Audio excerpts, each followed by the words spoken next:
Are you ready? Are you ready for the thrill of victory? Are you ready to taste victory? Are you ready to take your sports betting to a whole new level? Sit up, put your feet on the floor, because we have work to do. Welcome to the grind. Welcome to Cappers Nation, your weekly all things sports betting show. Tune in live every Thursday at 8 p.m. and Saturday and Sunday at 9 a.m. Eastern. Let us make you a more successful sports bettor. What's going on, everybody? Cappers Nation live. Tuesday, the 18th, game day edition. Welcome, everybody. Glad to have everybody here. Just getting rolling. What is going on? Let's see who's in the house. Shane Russell, what's going on? Titus, Shane. We already hit Shane. We thought we would have already seen that one. Gennaro, what's going on? Jake, what's going on, buddy? Prantia in the house. Christopher Bayer. Corey L. Shapendi in the house. Jemmy O. Jenkins. Who dat Bob? What's going on, Bobby? Trying to tune it in while trying to be productive at work. We hear you there. Joe, what is going on? Good afternoon. Welcome. If you are here, post up in the comments. Glad to have everybody here. Davian Pearson, good morning, says, good morning, first time seeing Cappers Nation. These guys give out good picks. Nah, just run-of-the-mill shit show going on over here. Henry, Eddie Sports Money. Garrett, what is going on? What is going on, folks? Glad to have everybody tuning in. Great day yesterday. Gonna try and duplicate it again today. Joe Dirt in the house. What is going on, my brother?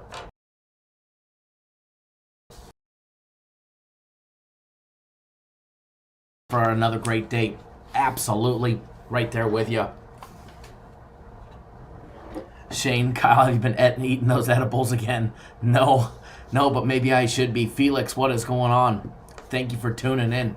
Our daily email alert letting everybody know we are live is going out. Glad to have everybody. And it is going to be a damn good day today. Doesn't matter if you're tuning in on YouTube, Twitter, Twitch, Periscope, Facebook Live, here on YouTube, our website, cappersdirect.com, or the live stream app. We are glad to have everybody tuning in. If you watch the archive version, we're glad to have you watching the archive version after the fact as well.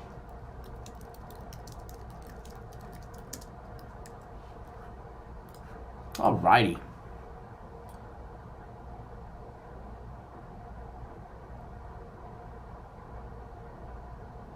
Garrett says, I'll be in Vegas the weekend of May 8th or the 15th. Hope to come pay a visit. Absolutely. Let us know when you come to town. Ryan, what's going on, buddy?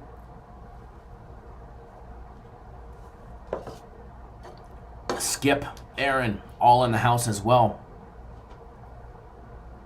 Aaron says, leans and free plays have been amazing over the last few days. I think that's a good assessment.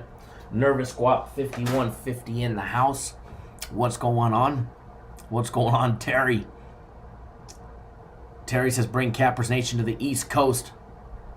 Skip says, man, I want to go to Vegas for March Madness. Some year you should make it. This year we're definitely going to do something. I know I said I was going to send an email the other day,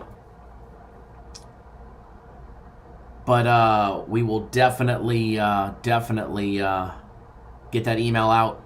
That way we can find out who's coming to town for our little get-together for March Madness. That way we could plan it and figure out where to have it.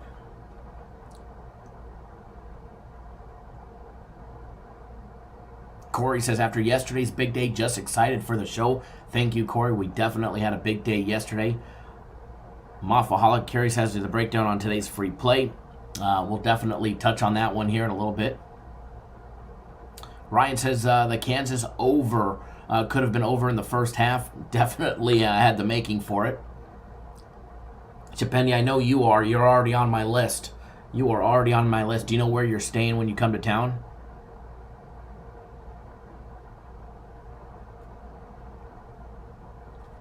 Skip says some good games on the board today. Definitely some good games on the board today. Ruben, good morning as well. Rich, good morning. Everybody post Neverez KC, good morning as well. to everybody posting on our YouTube community page or the YouTube comment section. Thank you as well. Glenn W. with the On Fire. Good morning, Glenn. Jeff in the house says, sorry I'm late, just doing some sweeping. Absolutely, you better be sweeping the board again.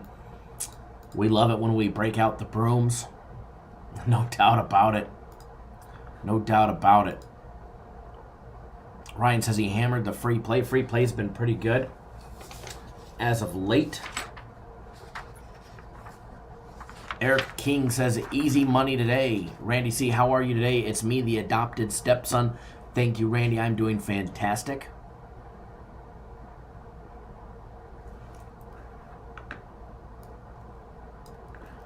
Garrett, you're going to be in town for March Madness?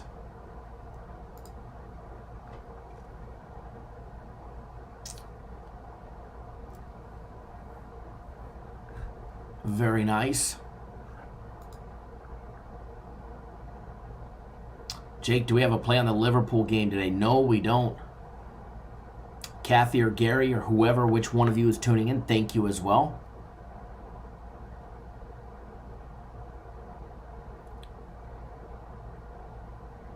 Aaron says the NHL was killer yesterday. The NHL plays are heating up. Definitely. Thank you, Kathy, for tuning in on your lunch break.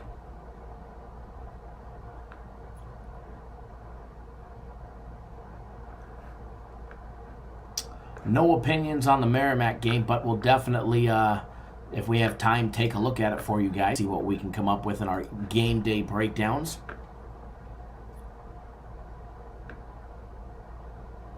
You guys know me. I love to do my college basketball game day breakdowns, and we'll keep them going.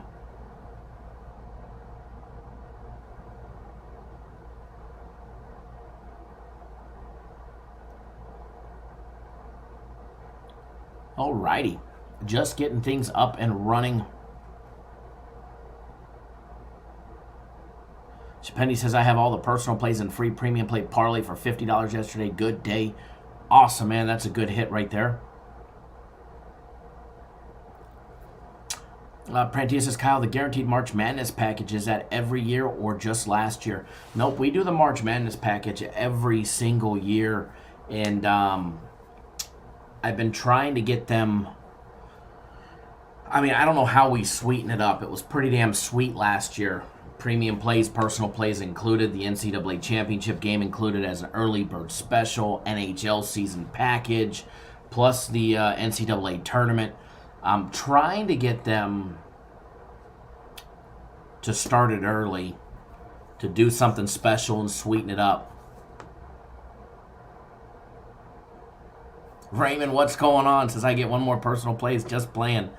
You can always get one more. Got a great killer deal for everybody on the website, and it's coming down soon. All of my personal plays between now and the end of the NBA Finals on 6/21.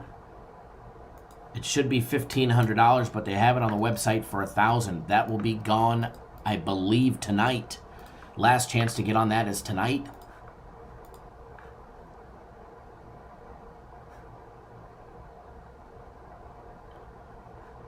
Mr. Campbell, thank you for jumping on board our 3 days of premium plays. Premium plays after sweeping the board yesterday. Nice big bounce back day yesterday. Looking for another monster day today for premium plays and my personal plays. Square 707, what's going on? Got a nice crowd building already. Nice and early crowd building. Shane says a great money line parlay. Dayton and Buffalo and Penn State. Ryan says Illinois needs a big win today, but Penn State will kill them.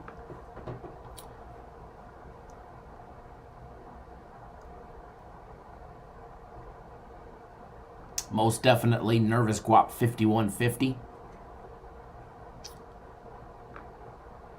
But yeah, Prantia, about the guaranteed March Madness package. It should definitely be a good one again this year. And trying to get them to sweeten it up. I don't know how we get them to sweeten it up, though. So I'm definitely shooting for it. And I believe we started selling it I don't remember exactly when last year we started selling it, but I remember, I believe it was right after the conference tournaments, that little lull period in between the conference tournaments and the actual big dance. So I'm going to see if I can't get them to bring it out earlier this year and sweeten it up. You know, last year they threw in the NHL season. If I get them to offer it earlier, people will be able to get the March, that special and get all of that. Possibly that if they include that again this year, sooner and longer, be able to take full advantage of it. I'm actually running through some of our emails from last year. March Madness package was offered on, I think, the 12th was the very first time that it was offered, March 12th. And here's what it was last year. Minimum 20 college hoops plays with a guaranteed rate of 65%, 13 or 7 or better. You receive a week of premium plays for free, 4 days of premium plays or 4 days of Kyle's personal plays. The NHL package for the rest of the season, over 3 months of hockey. The 2019 college basketball guaranteed winner, the same one that they sell for $100, you got included in the package. Yada, yada, yada, all for $219. That was a smoking deal, no doubt about it. Brian, what's going on, sir? Yes, sir, 3-0 in hockey again last night. And Mr. Brackens, yes, we did have the mini March Madness package as well. I believe that was sold once the dance was started, if I remember correctly.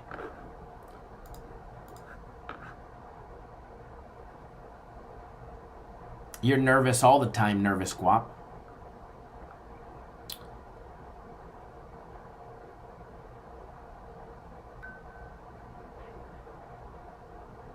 And you know where to bet? Well, there's plenty of opportunities for you to go bet. I'm sure if you Google places, you'll have plenty of opportunity to go bet or find places to bet.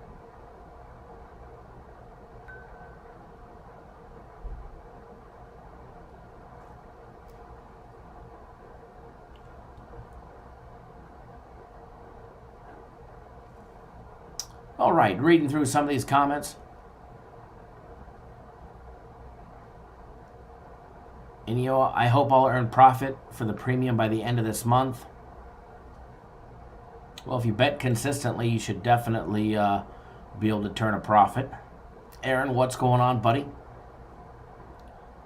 Bang Bang Niner Gang says, nice, easy win on the over in the Kansas game last night. Thank you.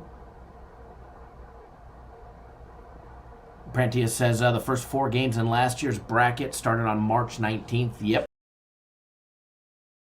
On the 18th this year. If I'm not mistaken, I believe Wednesday and Thursday's games are on the 18th. I think.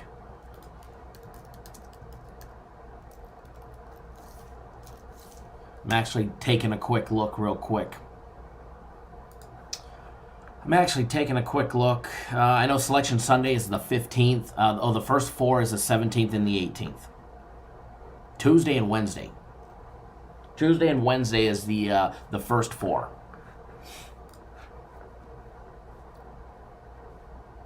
First 4 is the 17th and the 18th. Definitely going to be a good time. I'm looking forward to that. We'll probably end up having some type of March Madness get-together around the 21st, I would imagine. I'm not sure a time or a place just yet. Going to have to send out that email, get a feeler to find out who all is going to be in town. So make sure you have the correct email address on our website. If you're a client of ours, you'll get that email. If you're not, make sure you email in to me and let me know, Kyle@cappersdirect.com. Yeah, the first 4 starting on St. Patrick's Day, and then the rest starting on the 19th and 20th, 21st and 22nd. So it's looking like we'll do something on the 21st of March, which will be a Saturday. That way we give everybody ample time to get into town. Obviously, you don't want to do it on Sunday. Some people will end up going home, et cetera, et cetera. So once we get a rough idea of a head count, it doesn't matter if it's 3 people or 30 people, we'll figure out something fun to do.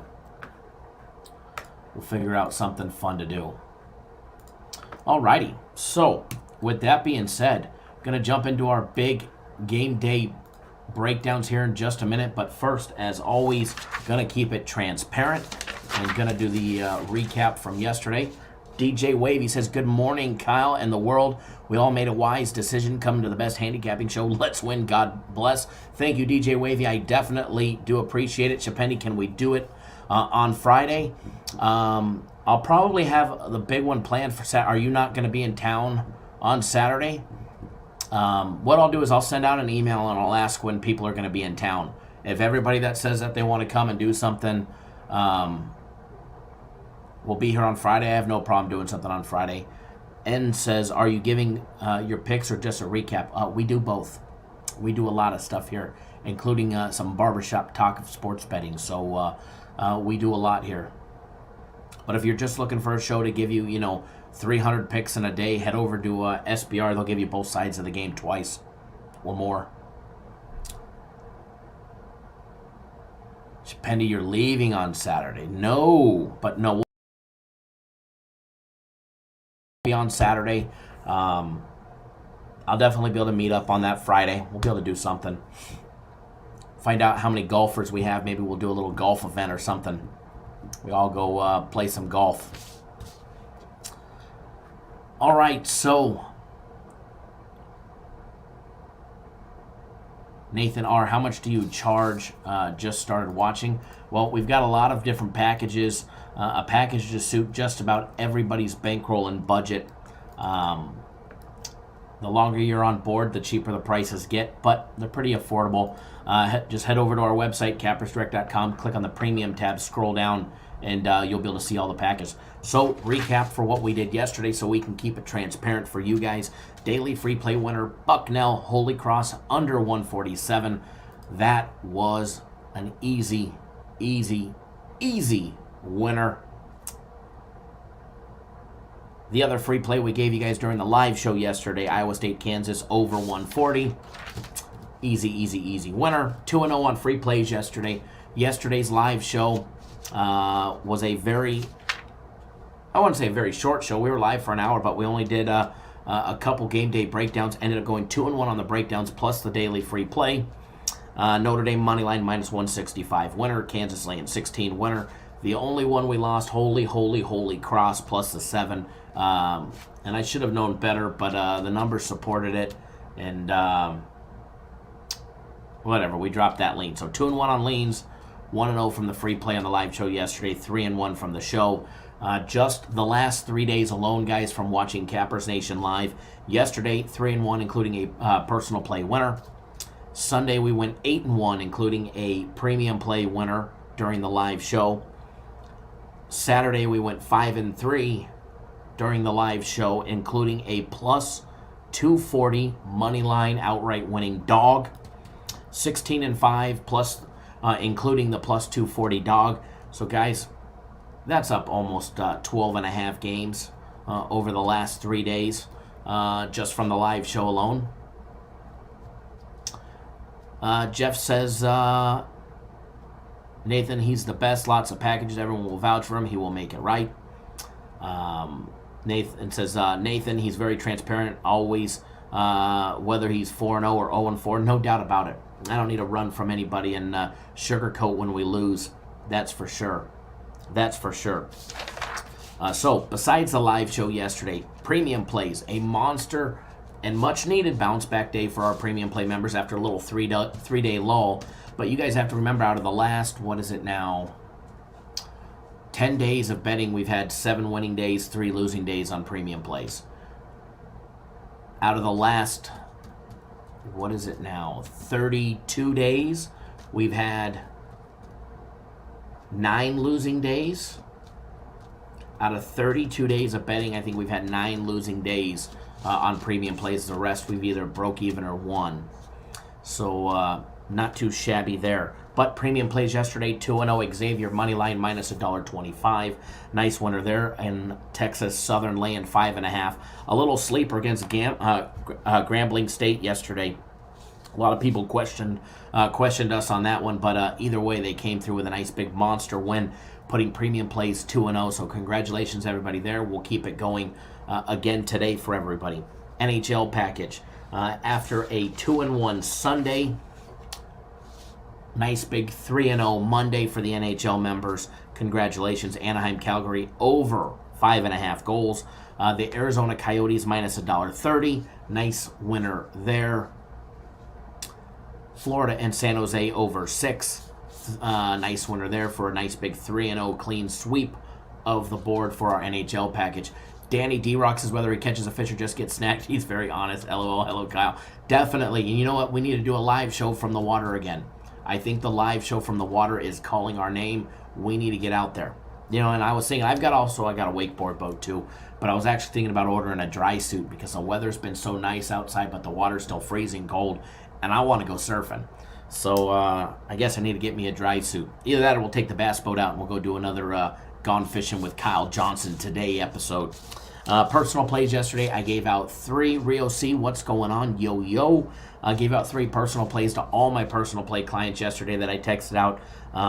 Iowa State, Kansas over 140, which I gave you guys all for free during the live show. That was a nice winner there. And then Prairie View laying 8 against Jackson State. That line closed at 7.5. They won by, I think it was 9. We got the win there. We ended up on the right side of the members, bounced with a flagrant foul at the end. That was a nice winner there, as well as Xavier laying 125 on the money line. We double dipped as the biggest play of the day there, so that one was nice as well. 3-0 clean sweep of the board. Always nice, always nice, always nice. And we're gonna keep it going. We're definitely going to keep it going. I'm not happy with just sweeping the board on Monday. We need to do it again on Tuesday as well.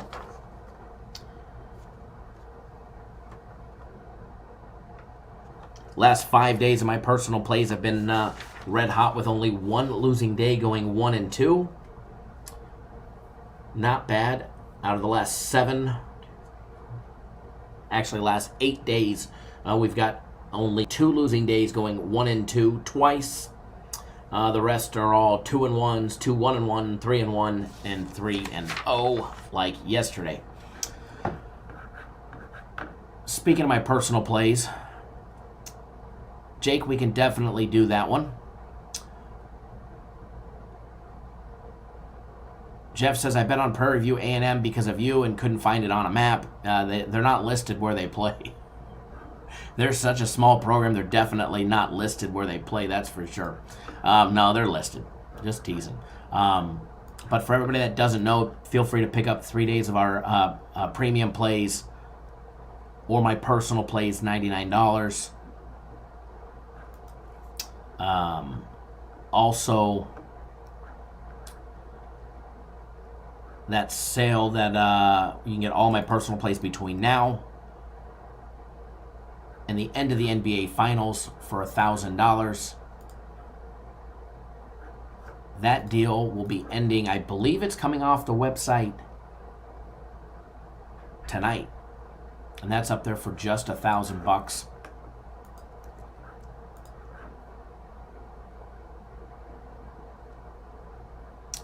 Michael, what's going on?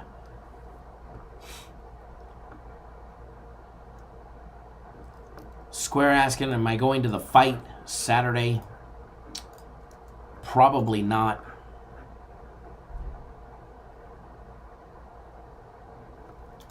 Probably not. I mean, 100% not.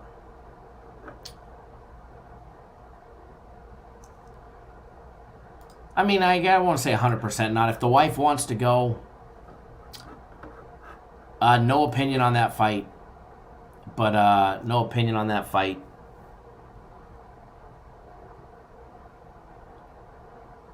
But if the wife wants to go, we'll go. I love watching events, especially boxing, and I loved watching the UFC when it was at the MGM Grand Garden Arena as well. But if the wife wants to go, we'll go, but I doubt it. It's going to be a date night Saturday. The 10X Growth Conference by Grant Cardone is in town. So I'll be attending that as well. So it's going to be a big weekend all the way around. NASCAR in town. After last night's Daytona 500. Horrible wreck if you guys watched that one. Wow.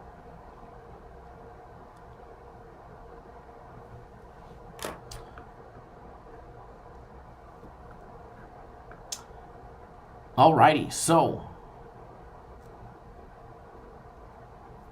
Sorry about that. Something in my eyeball.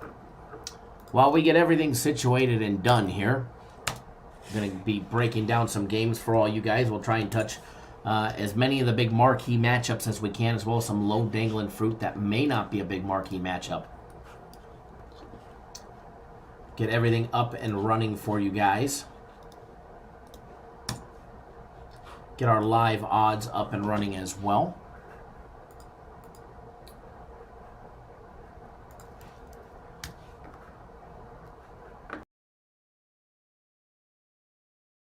Couple more days, folks.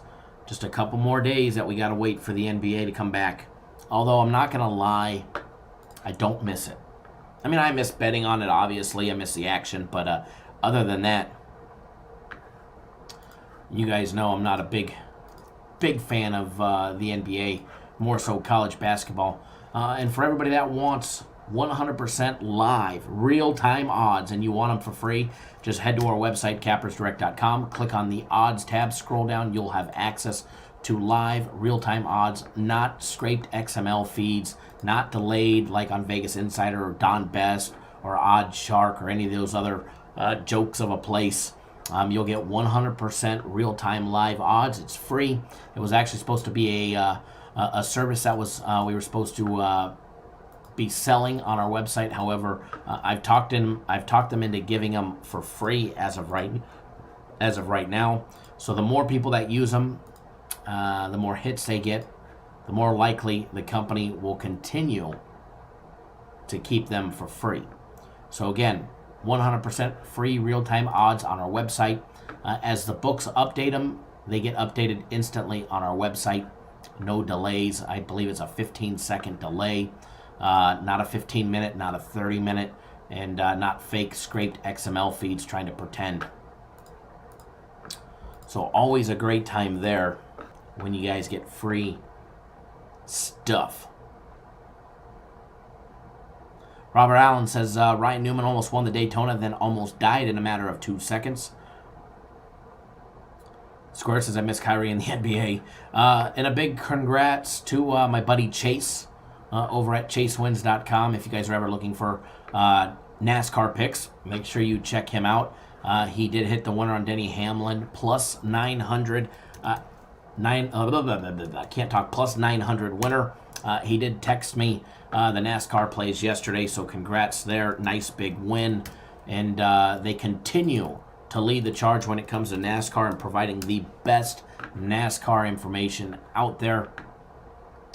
And it definitely shows. So congrats to Chase on another big win. All right, so 70 people here so far. Going to start our game day breakdowns.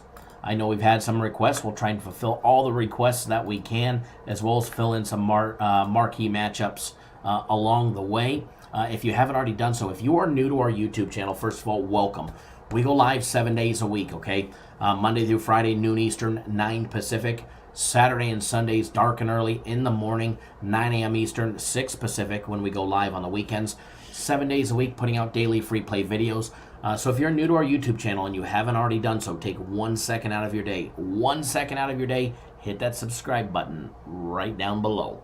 Subscribe right down below, and then tap that little bell right next to it. That way you get notified each and every single time we put out a video. You'll be notified. It don't matter if it's live like this or pre-recorded, you will be notified. So hit that subscribe button, tap that little bell next to it, and when you're done with that, X out of the live chat if you're on a mobile device. X out for just a second, folks, and do us a huge favor. Sign into your YouTube account and give us a big thumbs up in the video. Let us know you appreciate all the hard work. What that does for us, the more user interactions we get, the more comments that you guys comment, the more thumbs ups or even thumbs downs, okay, that we get, the more our video will be trending on YouTube, the more views we get, the bigger we build this, the more subscribers, the more we will do for you guys absolutely free, okay? We started out as a video a day program, and then we added in one live show every Thursday a couple years ago. Then it was every Thursday, Saturday, and Sunday for Cappers Nation Live. And then it was 7 days a week. And then now it's going to be in about another week. We'll be going live 2 times a day, which will be awesome. Awesome for everybody. 2 times a day through the March Madness tournament. It's going to keep us busy for sure. And it's going to be a great time. Definitely going to be a great time. So if you haven't done so, take 1 second and hit that subscribe button. Then take another second and hit that thumbs up. Nathan R. said, just followed you on Twitter. Thank you. I do appreciate that. And again, from time to time, I'll post additional free plays on Twitter. So make sure you guys follow me on Twitter at CapNationKyle. There's a direct link to my Twitter account right there. And without further ado, let's get these game day breakdowns rolling. I know there was a request for Arkansas and Florida, so we'll take a look at that one first, guys. 7 p.m. Eastern time on ESPNU. If you guys are looking for the game number, you don't have to look very far. I believe it's the 6th game down. Game 613, 614. Skip S says game day breakdowns in an angry face. I'm not sure what's up with that, but game day breakdowns are on fire. But anyways, game 613, 614, Arkansas and Florida. Florida opened up as a 7-point favorite. That line is up a half a point just about everywhere to 7.5. Total opened up at 140. Total is hovering around 140, although DraftKings seems to be the last one at 140. Everywhere else is 140.5. 5 Dimes, the Westgate, MGM property. The D Casino here, Caesars, Stations, Bovada, and BetDSI.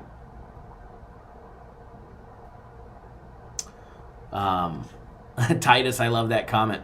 Titus says that's how real hashtag Kyle is. He doesn't care if you hit the thumbs up or the thumbs down.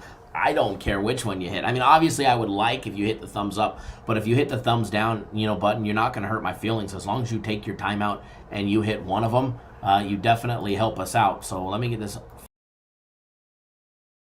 So there we go. So yeah, again, that's how real we are. We don't care if you hit the thumbs up or thumbs down. Just hit one of them. Taking a look, guys, at the Arkansas Razorback. Eric Musselman and his Southeastern Conference Razorbacks, guys, they're 4-8 in conference play, 16-9 on the year. They started out fantastic. They started out 12-1, actually 11-1 before conference play. They won their very first conference play game against Texas A&M. They beat them by 10 points, and then they ran into LSU in a very close game when they lost by 2. Won a couple games, back-to-back games against Mississippi and Vanderbilt, and then after starting out 3-1 in the SEC as well as 14-2 on the year, it's the wheels. The wheels absolutely fell out. All right, from underneath the Razorbacks bus, no doubt about it. The air deflated. Axle shafts started to crack, and the wheels just.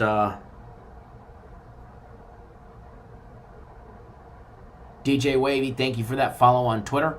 The wheels just fell off the bus. The wheels don't go round and round no more for the Razorbacks. After starting out the year 14-2, 3-1 in conference play, they are now 7-2 in their last 9. 2-7 in their last 9 games. They've lost 7 out of their last 9 games, losing to Kentucky, Mississippi State, South Carolina, Auburn, Missouri, Tennessee, and Mississippi State a second time. Both times were close games. They lost by 10 on the road. They lost by 1 at home, with their only wins coming by way of TCU beating them by 11, as well as Alabama beating them by 4. So again, close wins as well. Richard, thanks for the follow on Twitter.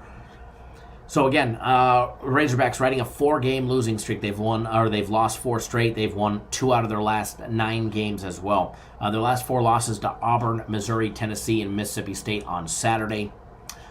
Take a look at the Gators, guys. Michael White and his Gators, 6-9 on the year. Same exact overall record as the Razorbacks. However, they find themselves 8-4 in conference play.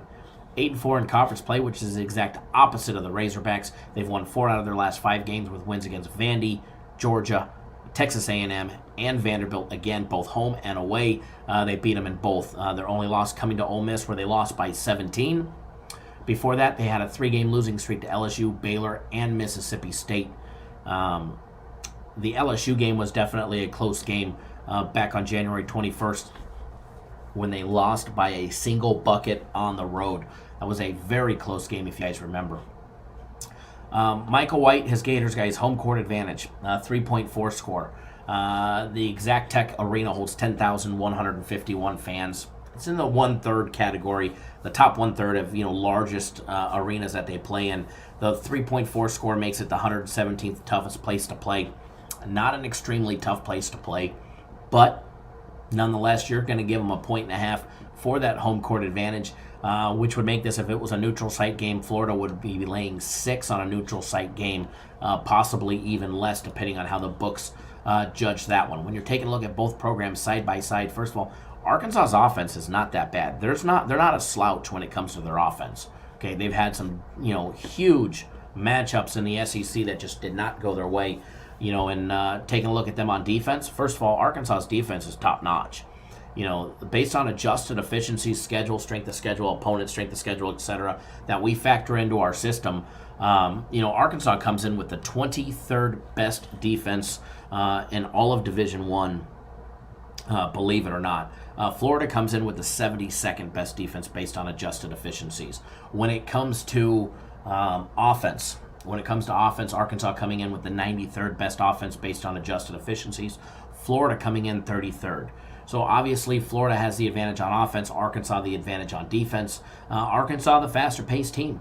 And generally speaking, when we see teams that are playing on the faster paced side, Division I average 17.4 seconds, Florida playing at 17.6 seconds on average per possession, Arkansas at 16.8.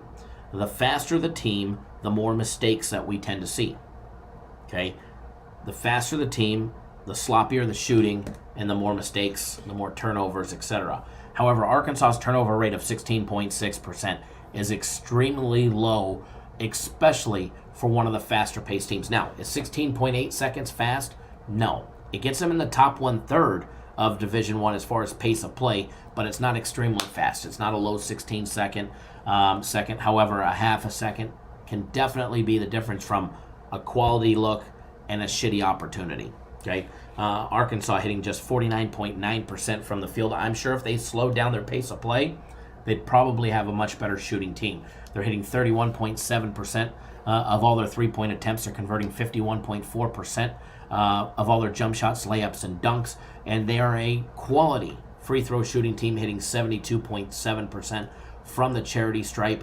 Their numbers didn't drop drastically in conference play either. The only number that actually dropped was all their two-point plays. It dropped 3%, roughly 3%, not even 3%. One area where Arkansas lacks, and if this number was higher, their offensive ranking would be much higher. Arkansas lacks offensive rebounding. 21.7% of all the rebounds are offensive rebounds. Division I average is 28%, okay? And in conference play in the SEC, they're actually below 21%. As far as Florida goes, when Florida's playing on offense, they hit 51.4% from the field. 31.4% offensive rebounding. That number didn't drop in conference play. 34.4% of all three-point attempts are dropping in the bucket. Florida is the number one three-point shooting team in not in Division I, but in the SEC. They're ranked 112th when it comes to three-point shooting in Division I, number one in the SEC at 38.2%. They hit 51.2% of all their two-point plays, and they're converting 72.5% from the charity stripe. In conference play, that number is just under 76%. Two-foul participation, there is an edge for Florida as Arkansas is in it 21.5% of the time, 21.5%. For all of our new viewers, because I know we've been picking up some new viewers, this is a key stat. It's called two-foul participation, okay? This is a huge stat that we definitely follow, we track, and we pay attention to. Not a lot of people do. Not a lot of people even know where to get it. Not a lot of people know anything about it. What it is, it's a coaching strategy, a coaching style that can have a huge key effect on the outcome of a game, especially a total, okay? Most people know when you pick up two fouls in college basketball early in the first half, that player sits on the bench. Well, then there's times that the players don't. The coaches allow them to play with two fouls and hope and pray they don't pick up a third. That's called two-foul participation. It is a key stat that we track. When you pick up two fouls early, that player is less likely to dive for loose balls, less likely to swat after a loose ball, less likely to do anything on offense or defense, like take a charge, when they have two fouls in the first half. They're less likely to do anything to risk that third one. If they risk that third one, they're going to be sitting well into the second half. Okay? They will not risk it. So this is a number that if you have two teams or even one team that plays into a high percentage of two foul participation time, this can affect the total from going over or under. The higher the percentage, the more likely that there will be more scoring and easy scoring in a game. If you have a fast-paced team, two-foul participation, that's pretty up there. Definitely more looks. If you have a quality free throw shooting team, more fouls, more free throw shooting, more points. So it's definitely a number we pay great attention to. Most handicappers don't because they're not smart enough to. All right, most handicappers aren't even smart enough to figure it out. So with that, advantage on Florida, Arkansas playing 21.5% of the time. So what that means is if Mason Jones for Arkansas picks up two fouls, let's just say at the 10-minute mark of the first half, he's going to get roughly 21.5% of the remaining playing time. 20 minutes a half. If he picks it up at the 10-minute mark, there's 10 minutes remaining. He's going to get roughly 2.5 minutes, a little over 2 minutes on average, more playing time in the first half before he sits on the bench. Opportunities for Florida to score. Opportunities for Florida to get more easy baskets when teams find themselves playing with two fouls. The more players, the more opportunities. Now, Florida, they participate just 6.5% of the time. However, that's not a big number. Even the 21% for Florida is not a big number as well. But it's something that will definitely give an advantage. Once you start reaching that 20 to 25% is where we do our little cutoff of where it matters and where it really doesn't. Okay, Florida averaging 19.8% of their total points to be from the free throw line, 22.5% for Arkansas. Arkansas relying a lot on free throws, and they're a quality free throw shooting team. But if they're going to be matched up on the line against Florida, free throw for free throw, Florida's going to hang with them, if not beat them, with a higher on average percentage. Arkansas relying on that three ball for just under 30% of their total points. Same thing with Florida. No big determination there. Height advantage, almost a full 1.5 inches on average height advantage for the Gators as well. Both go to the bench for 23% of their total minutes played. For this one, guys, for this game today, I don't have an official play on this one. Okay, I don't have an official play on this one, but I do like Florida in this one. Them laying 7 when it opened, it's up to 7.5. I think that's, as much as I like Florida, I'm starting to get to the cusp of, when I think too much is too much. And I don't think the Gators roll in. Obviously, they're at they're on their home court, but I don't think they absolutely have a slaughter fest today. I really don't. I really don't.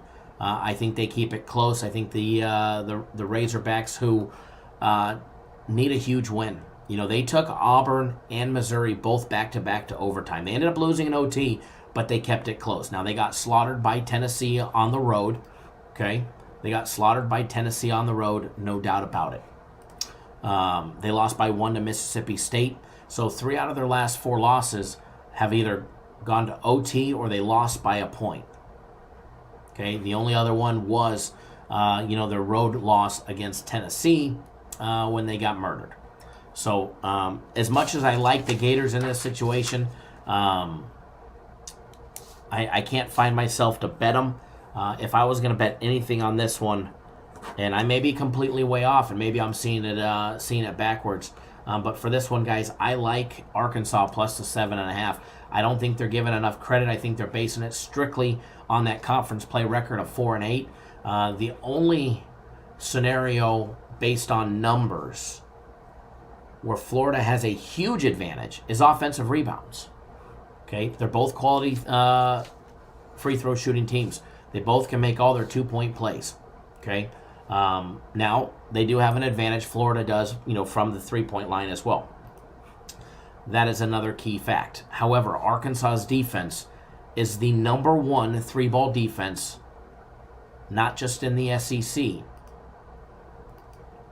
but all of Division I. All year long, Arkansas is keeping teams to under 25.3% shooting from out deep. Okay, so as far as this one goes, I don't think they're giving Arkansas enough credit. But remember, it's not paper and stats that wins game. It's players on the court that actually win them. But for this one, I do lean towards Arkansas.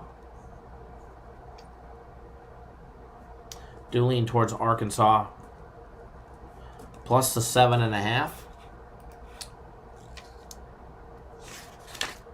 And I tend to think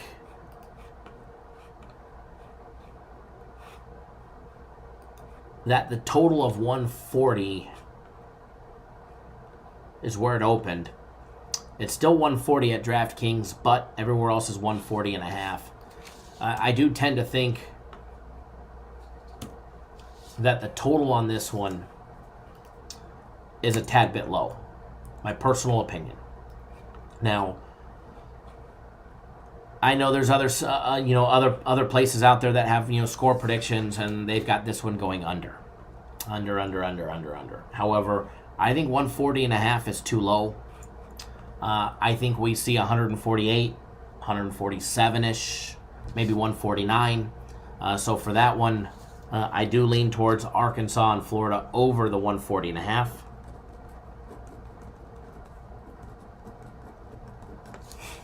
On my breakdown there. So there's those two. You see what I've been missing in the live chat.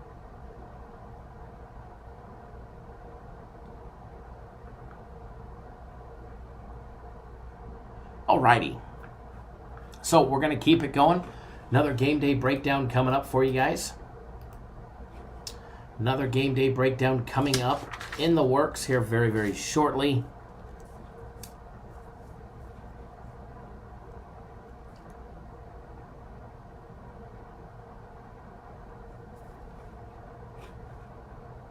We can definitely, in that Arkansas-Florida total, I expect that one to go much higher. I think they priced it too low. So if you're jumping on that one, I would definitely jump on sooner rather than later. Everybody asking about the Merrimack and Bryant game 307863. We can definitely take a look at that one. You're welcome, Jake.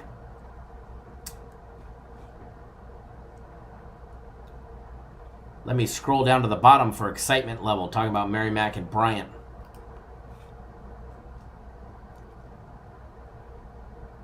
Kip says, thanks for the 2-foul participation explanation. I was eventually going to ask. No problem. And that's a stat that, not a lot of people pay attention to or even have an understanding on what it is.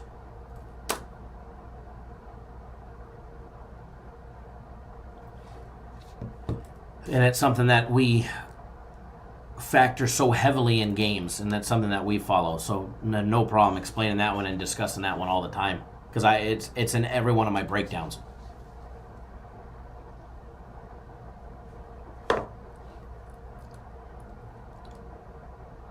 Shane says Arkansas could win. I think they definitely keep it close. I'm not about to go out there and say, plus 280 on the money line or plus 285 on the money line for Arkansas. They definitely need a big win. They have the capability of winning. Do they get it? I don't think so, but I think they keep it close enough to cash in at plus 7.5. All right, so we're going to take a look at that extra added game, guys. Game 307-863, 307-864. Merrimack and Bryant for everybody. Bryant opened up as a 2-point favorite. The line completely flip-flopped. You now get Merrimack as a pick at 5 dimes. The Westgate DraftKings is laying 1, which is always higher. Total on that one opened up at 128. Still hovering around 128. However,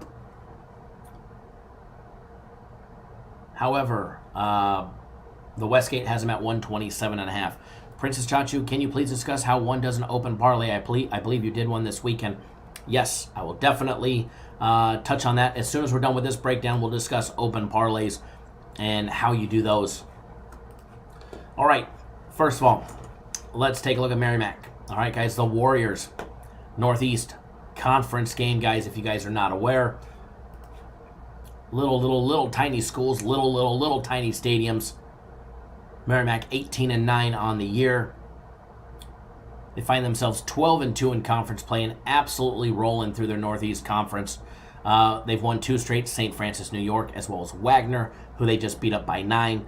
LIU was their last loss in OT. Nonetheless, on Saturday the 8th, they lost by 3 points.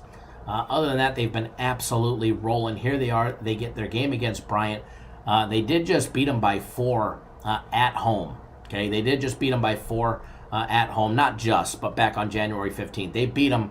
It's what made them, it was their 4th conference win. However, they didn't run away with it. So obviously, Bryant got that little taste of defeat on their mind. And definitely Bryant, the losing program. They're 4-9 in conference play, guys. They're in the Northeast Conference. 12-14 on the year. But I do have to, emphasize to you guys, they do have 12 wins, all right? They have beat up programs like Cornell, St. Peter's, Niagara, Navy, Columbia, Fordham, Dartmouth, St. Francis, Wagner. They've actually beat up St. Francis twice, and Central Connecticut, okay? So, just to say right off the bat that Merrimack's the lock of the day, be careful. They could barely beat them by 4 on their own home court. Not that, playing at the Hamill Court has any home court advantage, as it's 1,200 fans, but nonetheless they did beat them on their own home court, and they struggled to beat them. All right, so taking a look at what Bryant has done their last 2 games, they lost to Sacred Heart and Central Connecticut. Last one on Saturday, they ended up losing by 5. Here they are, guys. They've got 5 games to end their year. They have a chance to end the year 50-50 in conference play, but they'd have to win out. All right, the Chase Athletic Center holds 2,600 fans. Very small place to play. Home court advantage at 2.5. None zip zilch when it comes to home court advantage. First of all, when you take a look at both of these programs, all right, when you take a look at them in offense, there's a lot of red. There's a lot of red for both programs, okay, when it comes to shooting. However, there's teams that have, certain advantage. Bryant's the better free throw shooting team. Merrimack's the better 3-point shooting team. Okay? Taking a look at Merrimack first. Hitting 48.6% from the field. They convert 32.7% of all their 3-point attempts. That number's up to 37% in conference play. However, Bryant is an excellent 3-ball defensive team. All year long, they're holding teams to under 30.3%. That's the 47th best stat in all of Division I. They are the 2nd best 3-ball shooting defense in their Northeast Conference. Today, their opponent, Merrimack, is number 1 in the conference. Merrimack hitting just 48.3% of all their 2-point plays, every jump shot, layup, and dunk. They're a 67% free throw shooting team. However, in conference play, Merrimack's percentages have dropped even lower than that to 65.6%. Turnover margin, both high, 19.2% for Merrimack, 20.6% for Bryant. Offensive rebounds. Offensive rebounding for Merrimack, just 23%, 29.7% for Bryant when it comes to offensive rebounds. When it comes to Bryant with the ball, when they're on offense, all right, they're hitting 48% from the field, same exact number as Merrimack. They convert 31.7% of all their three-ball attempts. They're converting 48.4% of all their two-point plays. They're a 67% free throw shooting team. However, in conference play, that number went up to just under 70%.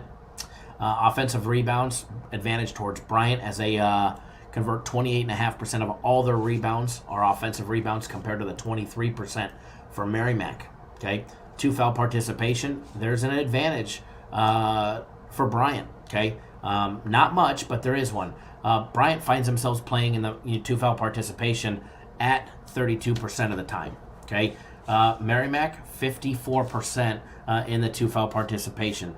Definite advantage, for Bryant, for the fact that Merrimack will find themselves in the two foul participation, over 50%.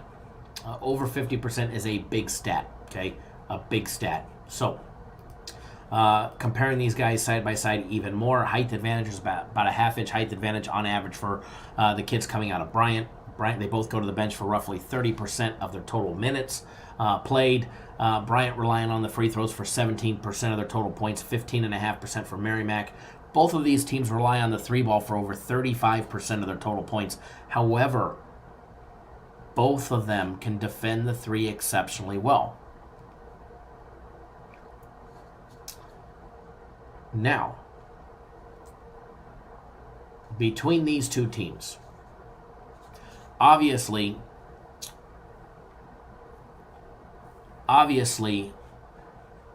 yesterday, Holy Cross, Bucknell, on paper, everything leaned towards Holy Cross as the better shooting team on offense, defense, etc., etc.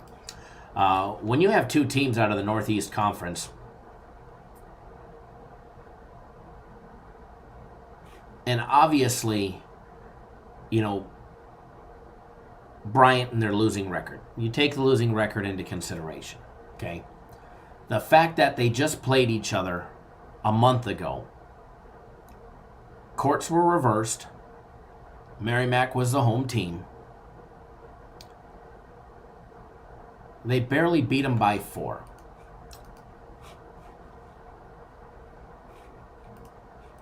Factor into the equation that Bryant's won 12 times this year. You're not talking about a 2-win program. You're talking about a team that's beat up Cornell, Columbia, Fordham, Dartmouth, St. Francis, PA, Wagner. Teams that are on the same level, if not better, than Merrimack. Okay, so as far as this one goes, as far as the line on it, I think it's when the opening number was the true number. As far as saying that they're much better, is that because they have more wins? Because when it comes to stats and shooting, the actual stats don't support that quote right there.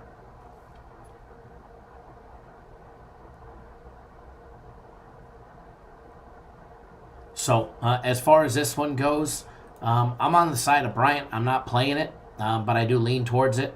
I like the fact that they're actually getting points here. I don't see him as +2. I do see him at +1, but I don't see him at +2. I see him actually keeping this one extremely close, if not as being a 2-point favorite when the line opened. I think that there's a lot of public money and public perception is what is rolling in and moving that line. And I'm actually going to double check the percentages on this one as well. But I'm sure I'm probably pretty damn correct on this one.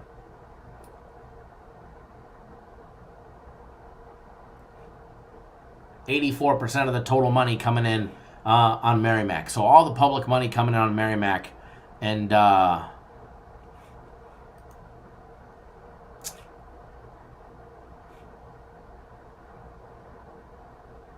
Do I know what the line was? I can tell you in just a second. If there was one posted on it. Hold on one second. I'll tell you in just a second. But again, I like Bryant plus the 1.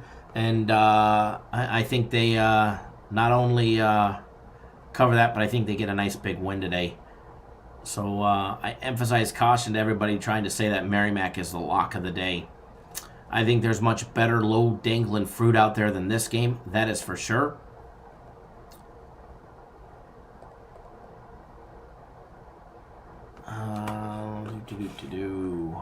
Give me 1 second.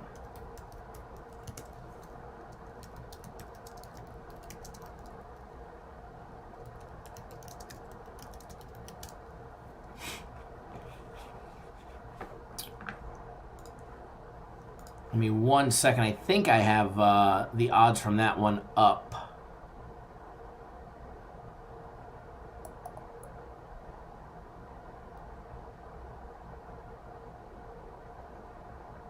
It was actually, believe it or not, a pick'em.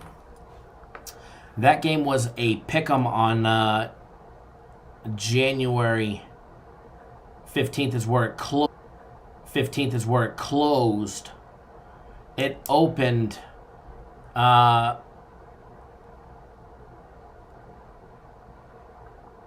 Merrimack -1, if I'm reading this correct. But it closed as a pick'em.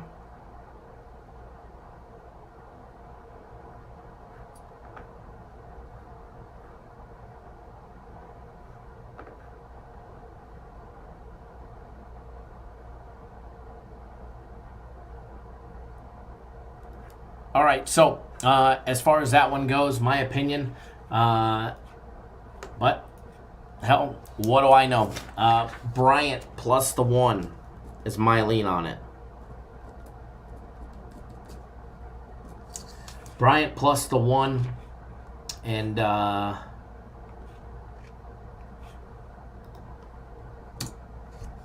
there's no value in taking him on the money line, because as of right now, the money line is minus $1.10, minus 107.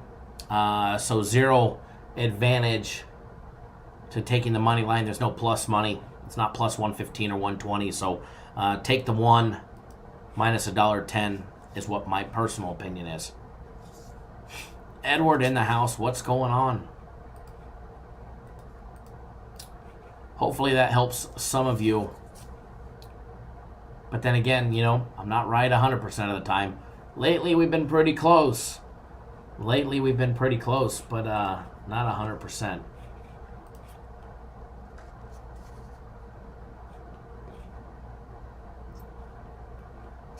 All right, so next one that we are going to do.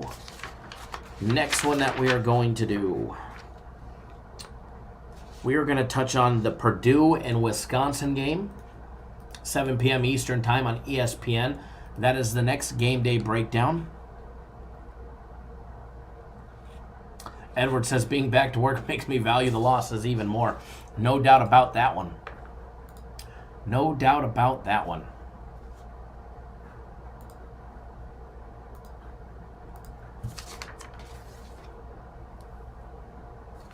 And then after this one, we'll do the Nevada-New Mexico game, which we have a free play on our daily free play video. So if you want another free play besides the one that you'll end up getting out of here, make sure you tune in to our daily free play video. If you know what that free play is, please don't post it in here, as that's the reason why we put out the videos, so they get watched.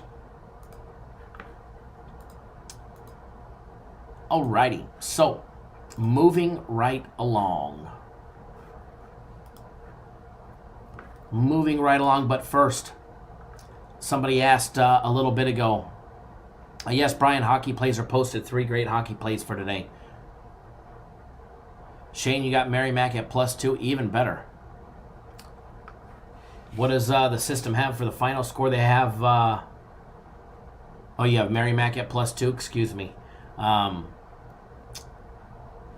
Then your book hasn't changed.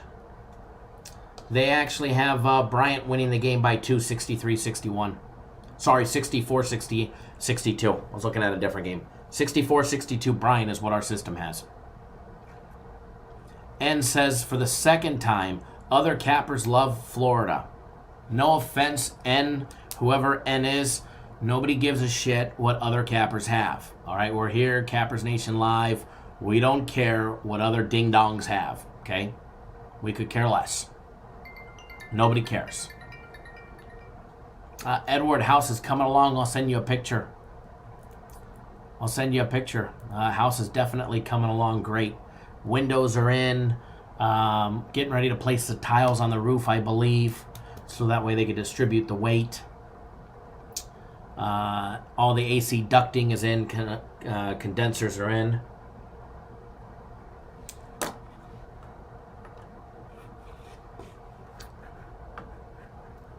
Not a problem, N.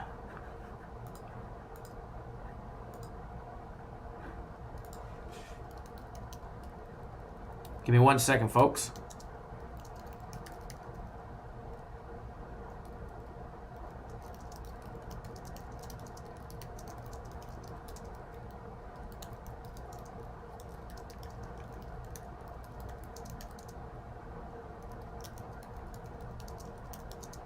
Give me 1 second.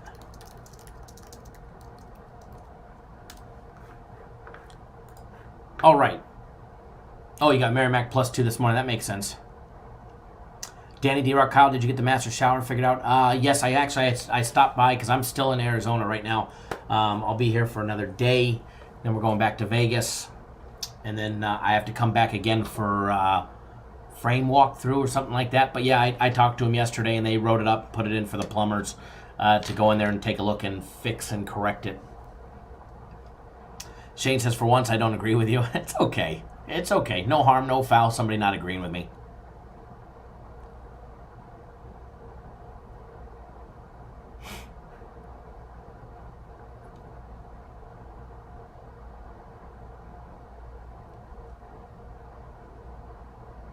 Robert says, by far the best chat with a straight shooter. I appreciate that, Robert. You know, that's one thing that, you know, I pride, you know, ourselves on with the show is having a quality chat for you guys. No BS, no bullshit, no scammers, no promotion of other places, et cetera, et cetera, et cetera. And a place that we actually encourage you guys to participate, to post out what you guys like. Maybe not what Joe Blow's sports service from the single wide down in Tampa Bay, Florida likes. However, but what we like. So,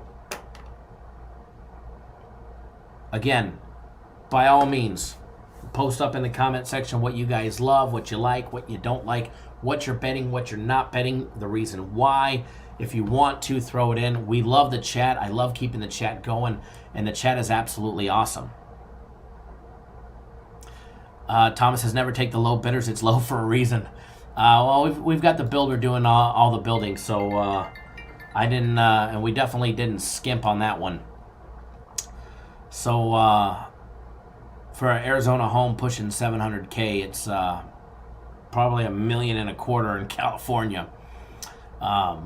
You've been in the business for 27 years. That's awesome. But yeah, no, they. I've caught in a couple, and I know I'm not supposed to be doing the walkthroughs, but I'm glad that I have. We sneak in after hours, after all the construction crews have gone home, you know, and taking a look. And we've caught in a couple errors and had them, you know, correct things already. Because, you know, I'd rather them correct it now than when it's a finished product and them having to make a big change later on. Because I know it never looks as good when they do it the first time. So, other than that, I mean, I could tell you this. I think I had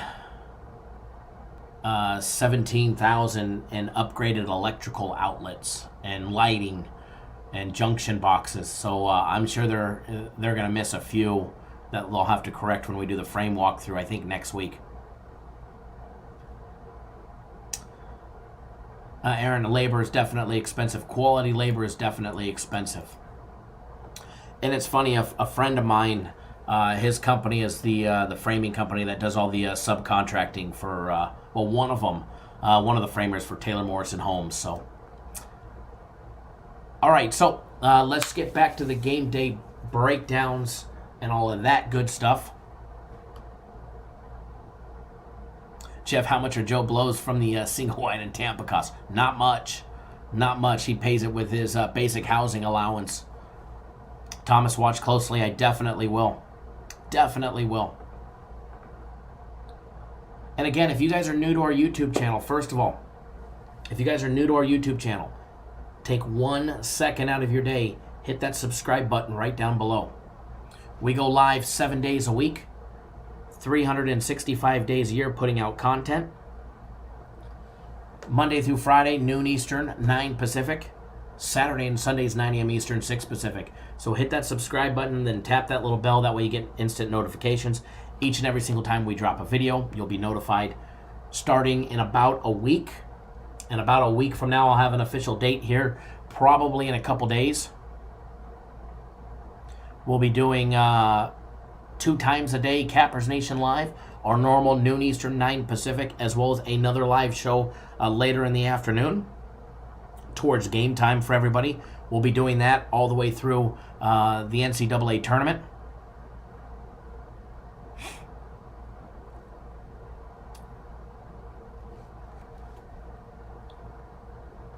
So make sure you hit that subscribe button.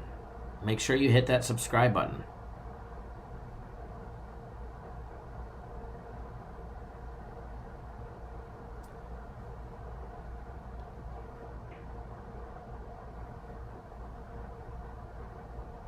You guys are funny talking about the Cowboys. All right, so let's get back to the game day breakdowns. And again, hit that subscribe button. And if you haven't already done so, give us a big thumbs up in the video. Let us know you appreciate all the hard work. Thumbs up, thumbs down, it doesn't really matter. If you don't like me, think I'm ugly, think our free plays and the leans suck, then by all means, first of all, I'm not sure why you're here. But again, you could definitely hit the thumbs up or thumbs down button. It helps us out either way. Either way, it definitely helps us out. So next game up, Purdue, Wisconsin. All right, guys, Big Ten matchup.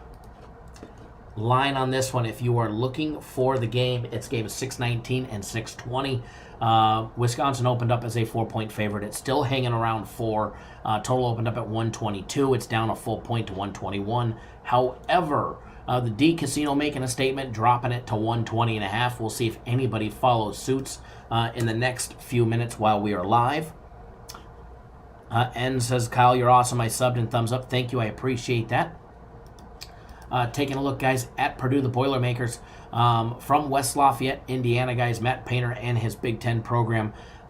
They are 7-8 on the year. They were rolling. They were 14-10. They just lost 2 straight to Penn State and Ohio State. They've lost their last 2 conference games. They're 1 game below 500 when it comes to conference play, guys. They've won 3 out of their last 5 games, with those 3 wins were against Northwestern, Iowa, and Indiana, all in a row, with their 2 losses to Penn State and Ohio State, as we discussed. You know, this is a program, guys, Purdue, when they play at home, when they play at their Mackey Arena, they get a huge home court advantage of 4.0.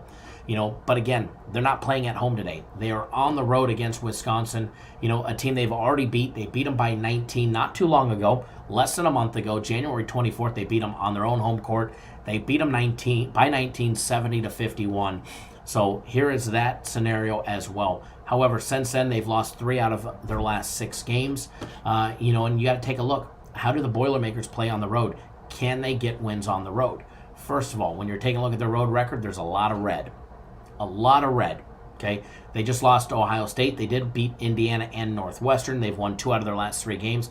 But other than that, their losses on the road. They lost to Rutgers 70-63. They lost to Maryland 57-50. They lost to Michigan in double OT. They lost by 6 in double overtime, if you guys remember that, back on January 9th. They lost to the Fighting Illini 63-37, and probably the most embarrassing loss of the year for any Division I program. They do have a road win against Ohio. However, they lost to Nebraska as well. They also lost all but one of their neutral site games. Their only winning neutral site game was against VCU, who they beat by 3. Okay, neutral site losses to Florida State and Butler as well. So this is a Purdue Boilermaker team that has been absolutely struggling on the road, and it's been a great play to bet against them when they've been on the road. And as Jeff says, he says, I don't get this line. I see Wisconsin minus 3.5. Purdue is awful outside of Indiana. Taking a look at this game, guys. Again, taking a look at Wisconsin. 15-10 on the year for the Badgers. They're 8-6 in conference play. They've won 3 out of their last 4 games. Michigan State, Ohio State, and Nebraska. Ohio State and Michigan State were all home wins. They beat up Ohio State by 13, 70-57. They beat Michigan State by 1 in a very close 64-63 game. They did lose to Minnesota on the road by 18. As far as, Wisconsin and their last couple losses, they've all been on the road. Their last home loss, which is actually their only home loss of the year, was back against the Fighting Illini, where they lost by a single point. Other than that, they've played perfect at home. Okay, Wisconsin has played perfect at home. They get a 3.4 home court advantage, which makes it the 110th toughest place to play. So you'll give them a 1.5 for playing at home. You give them a 1.5 for playing at home. For that home court score, which is not a big one at the Kohl Center, guys. It does hold, quite a few people, 17,287 fans. It's the 18th largest, but the home court advantage is not that extreme for Wisconsin. Taking a look at both programs side by side, when you're comparing Purdue and Wisconsin, first of all, Wisconsin is an excellent shooting team. With the exception of their 2-point plays, it's the only scenario where they've been struggling. And it doesn't matter if it's conference play or all year long, that number is low. Danny D-Rock says, Kyle, have you checked on Chase after the Notre Dame game? No, I have. Actually, I did. I have talked to him. I talked to him last night and this morning, but I didn't rub it in that I said Notre Dame money line. I didn't rub it in, though. I left that one out. Wasn't trying to beat a man while he was down, but he did hammer the NASCAR last night and gave me a plus 900, so I did have to say thank you. Take a look at Purdue, guys. They convert 48.9% from the field. A decent 3-ball shooting team, hitting 34.4%. Conference play, that number dropped to under 33%, though.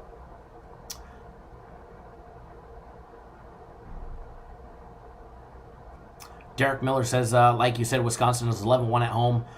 They play well there. Take your chances. Taking a look, guys, turnover percentage. Purdue 17.4%, Wisconsin 15.9%. One big advantage that Purdue has is offensive rebounding. 34.4%. They're the 22nd best offensive rebounding team in all of Division I. They are the number 2 offensive rebounding team in the Big Ten Conference, converting 34.4% of all the rebounds are offensive rebounds all year long. One area where they struggle, those 2-point plays, down to 45.8% in conference play. Free throw shooting has not been good, lackluster at 66% from the charity stripe. Take a look at Wisconsin, just under 50% from the field. They lack offensive rebounds. Just 24.8% of all the rebounds are offensive rebounds. They do convert 34% from out deep. They convert 48.9% of all their 2-point plays, every jump shot, layup, and dunk. They are an excellent free throw shooting team at just under 76%, 75.8%. Mia says, Kyle, heading to Lake Tahoe tomorrow, going to get your premium package in the morning, ready to win some money. Whenever you are ready, Mia, jump on board. We will always be glad to have you and help you out. You will love Lake Tahoe. That's my old stomping ground. Turnover percentage for Wisconsin, a very low, the 20th best stat in Division I in this category at not committing turnovers. All right, not committing turnovers, extremely low number. 2 foul participation, both participate, so no real advantage either way there. Wisconsin at 20.5%, which is a low number, 20.5, so 20.5%. Taking a look at Purdue at 15.7%, so they both participate, but not a real big advantage one way or another, not enough to swing a totals bet either. Height advantage is over an inch height advantage on average for every player coming out of Purdue. Both go to the bench for over 30% of their total minutes.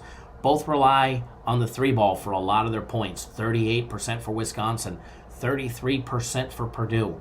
All right, both are not relying on the free throws, which is luckily for Purdue because they can't knock them down. However, Wisconsin, only 16.2% of their total points from the free throw line, and they are an excellent free throw shooting team.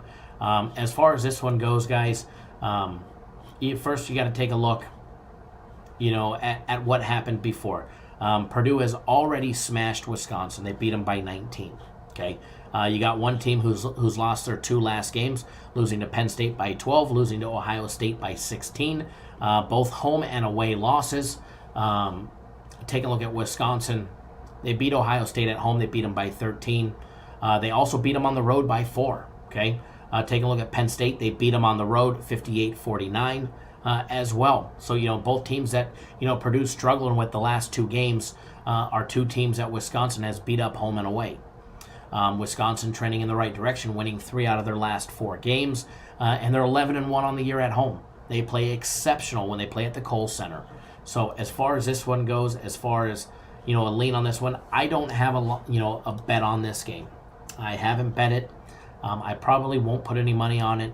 I'll probably sit back, watch, and enjoy what we see coming out of that conference. But if I was going to do anything, I do like Wisconsin. I don't know if I like them enough to lay the 4 against a dangerous Purdue team that has some good, quality away wins recently, and only recently. Northwestern, Indiana, I won't say those are quality, but they did get the job done. Okay, they did get the job done.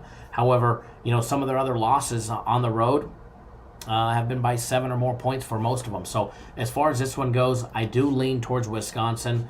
I'm not a fan of laying big juice, especially on a basketball game. But this being a lean and only a lean, if I was going to do anything on this one, it would be a lean on Wisconsin on the money line at minus 170. I think I seen 175 as well. But again, not a big fan of it. I won't have any money on the game. As far as the total goes of over and under 121, I think the books have it very close. The reason why they did that is because the last one, the last meeting ended up with a total score of 121. But as far as this one goes, I can definitely see this one going over.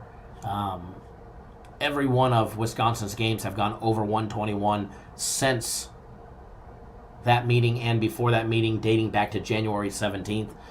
So I do lean towards the over in this one, over 121.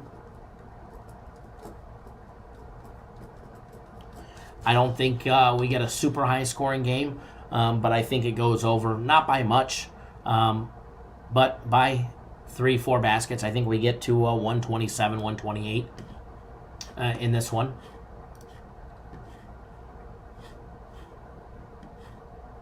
But I do like the D Casino. The D Casino sitting at 120.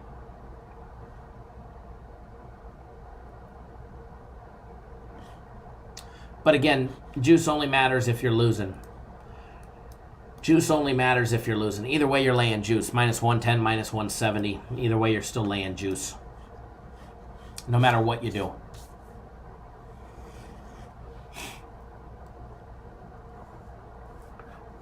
All right, so let's see here.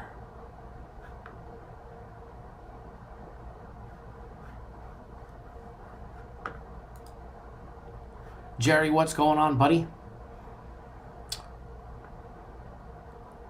Thanks for joining us. Just doing some game day breakdowns. Got a free play coming up. Next game that we are going to do, we have a daily free play out on this one. It's in our daily free play video. Nevada, New Mexico. We're going to break this one down for everybody as well.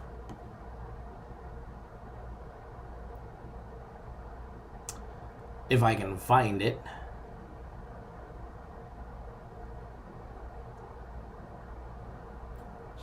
There we go.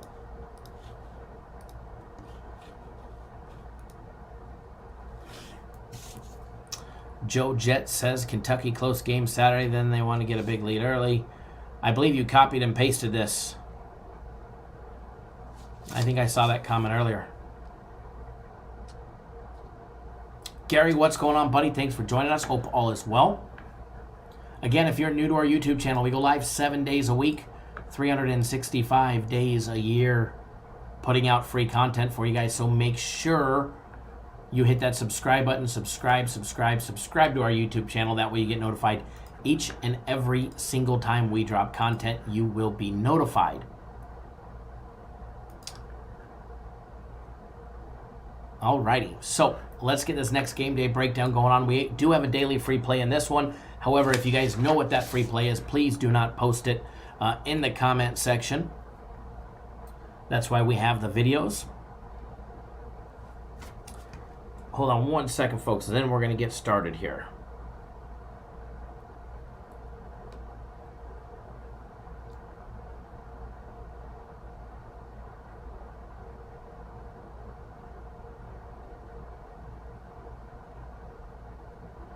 One second, folks.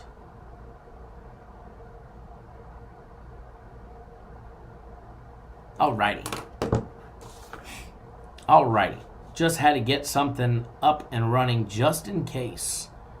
Just in case we ever get a visitor that I want to show something special to. If you guys know what I mean. He shows up every now and then. He's probably watching, giving us a thumbs down. But gotta get this one up and running anyways. So hang tight for just a second, folks.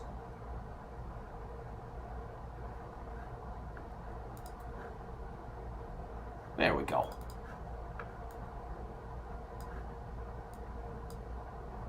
All right, so we are back. Going to be doing another nice big game day breakdown.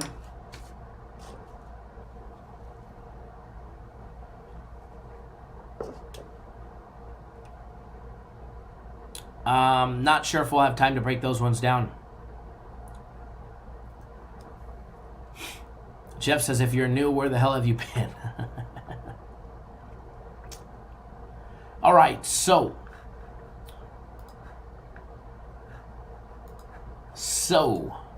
next one coming up.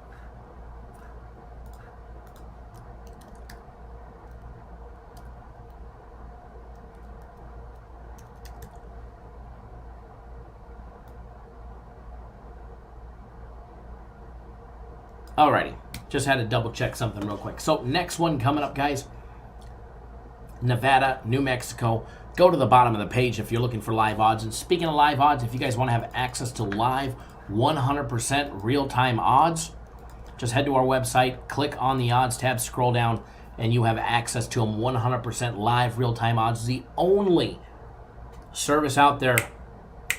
Lights just went out. I hate these automated timers in this new office. Hello, gotta move. I have all these big computer screens blocking the sensor. Lights going out.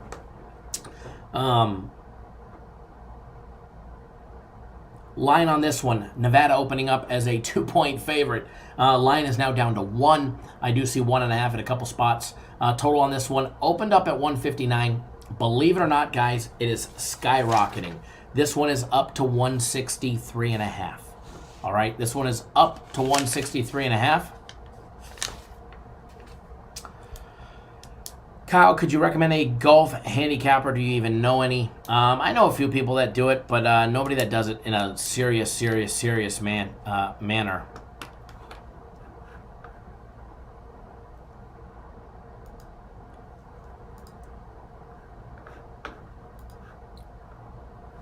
Toronto European says, Kyle, please say hello to Sham Digital. Sham Digital, hello. Thanks for tuning in. The line on this game, guys, has absolutely skyrocketed upwards, and it's still going, and it's absolutely still rolling. Before we even get in on this one, let's take a look at the money aspect on this game. Okay, let's take a look at the money aspect on this game. I'm going to hit the refresh button because we have what's called a typical Vegas play. It's a reverse line movement on this game. Okay. Taking a look at the money. Almost 90% of the money coming in on the under. However, that line keeps going up. Everybody pounding the under, and the line keeps going up. Taking a look at both programs. Side by side, Nevada 16-10 on the year. Mountain West Conference 9-5. In conference play, winning 3 straight. Air Force, San Jose State, and UNLV. These two teams have already played. New Mexico the loser on the first end. Nevada getting the big win at home, 96-74, in a game where we saw little defense and a lot of high scoring. Obviously a factor in why it's pushing the total up. The Lobos guys out of New Mexico, Albuquerque. Paul Weir and his program, 17-10 on the year, 6-8 in conference play. Riding a 2-game losing streak, losing to San Diego State 82-59, losing to UNLV 78-73. Skip, we have access to live real-time odds. We provide real-time odds on our website. All data provided by Scientific Gaming directly.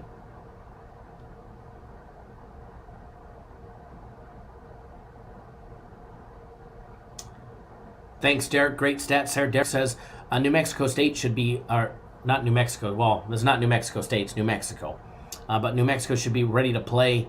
Fans should be loud and live. Nevada handed them a beatdown last time. No doubt about it.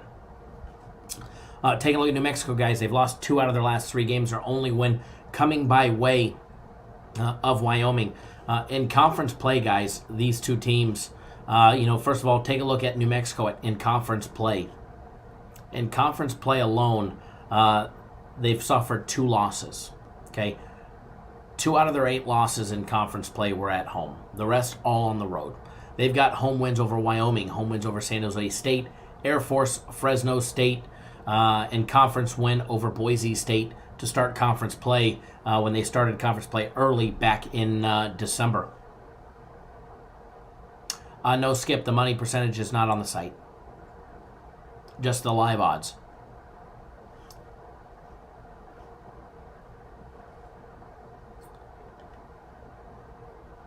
But anybody can buy a service from the services from Scientific Gaming, pass their background check and qualify, but you're going to have to pay upwards of 6 figures a year to be able to do it.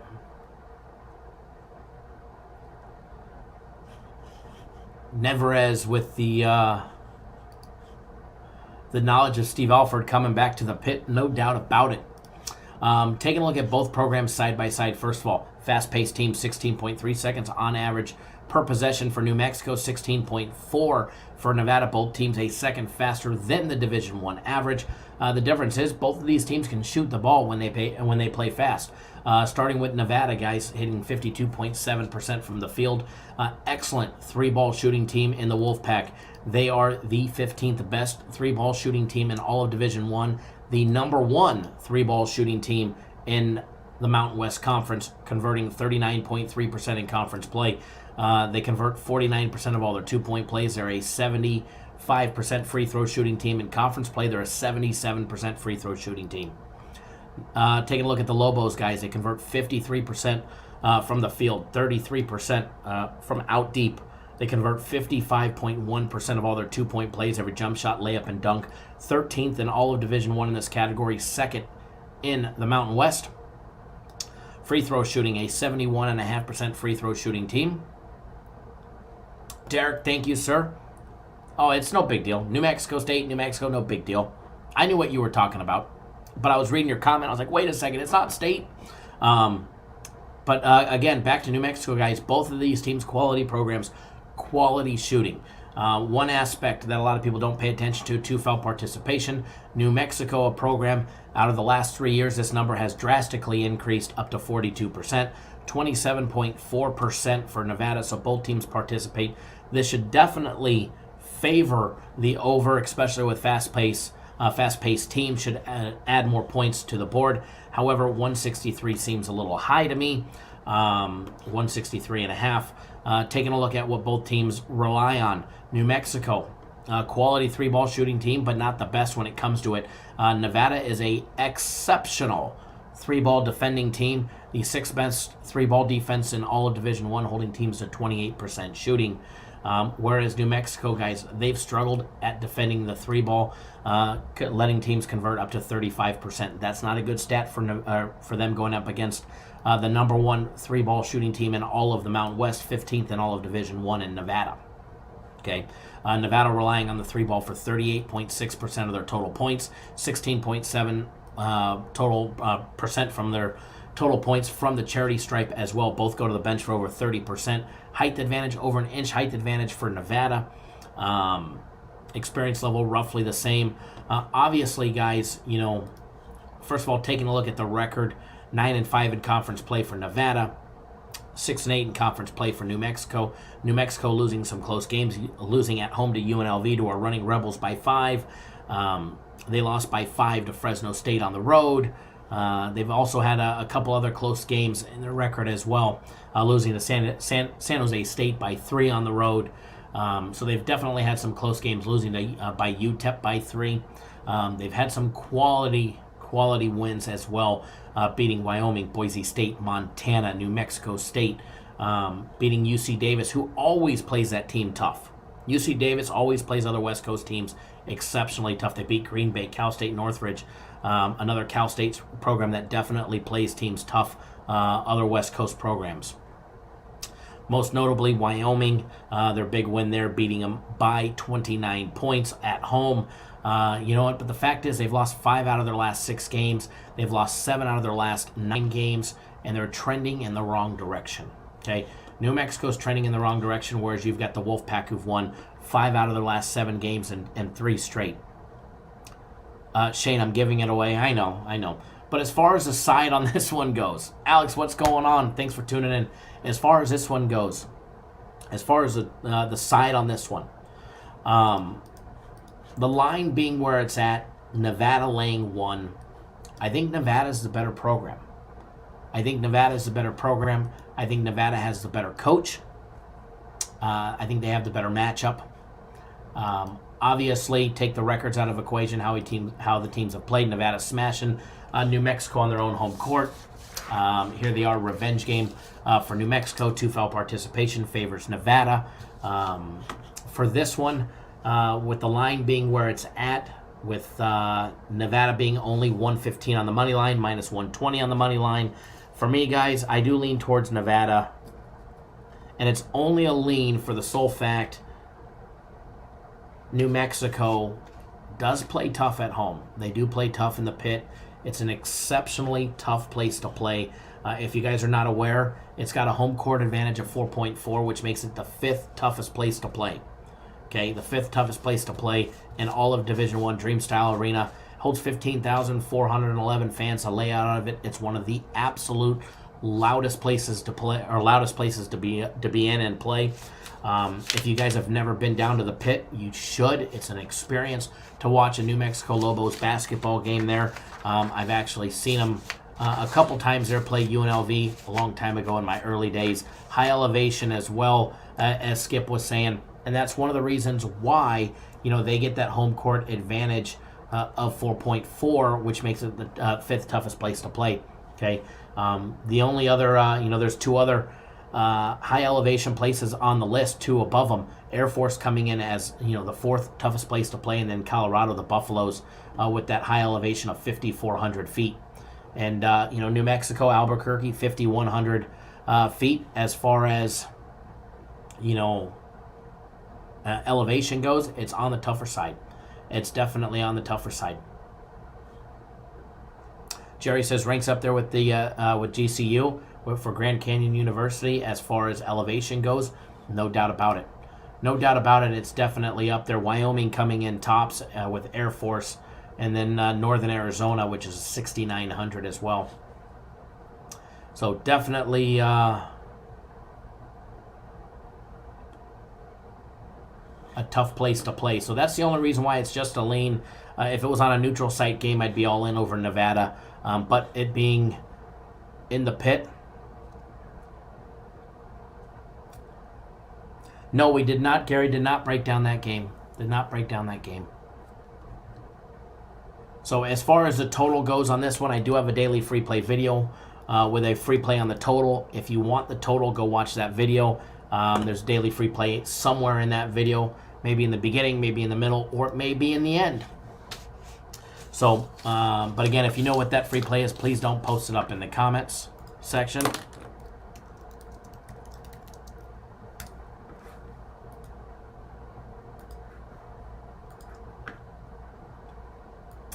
Alrighty. So, with that being said, Time for another game day breakdown. We've already broken down a few so far. Let's see which one we can do next.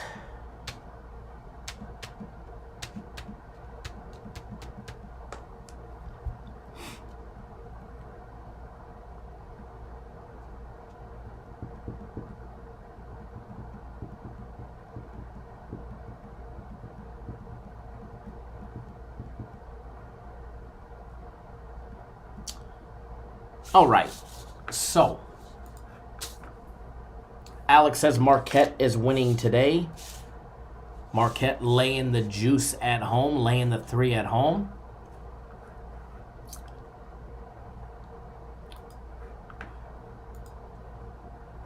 Gonna do the Akron and Western Michigan game next. I know it's probably not a big marquee matchup, but there's definitely some money to be made in that game. So that'll be the next one that we break down.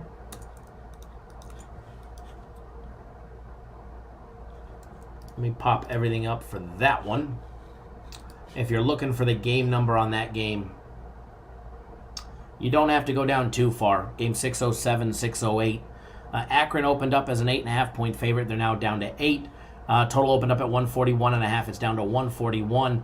At the Westgate, the DraftKings, everywhere else seems to be 141.5 on this one as well.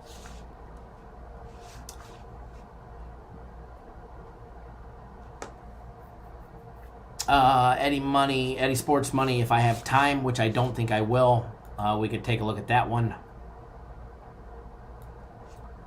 But I don't know if we'll have time for that one.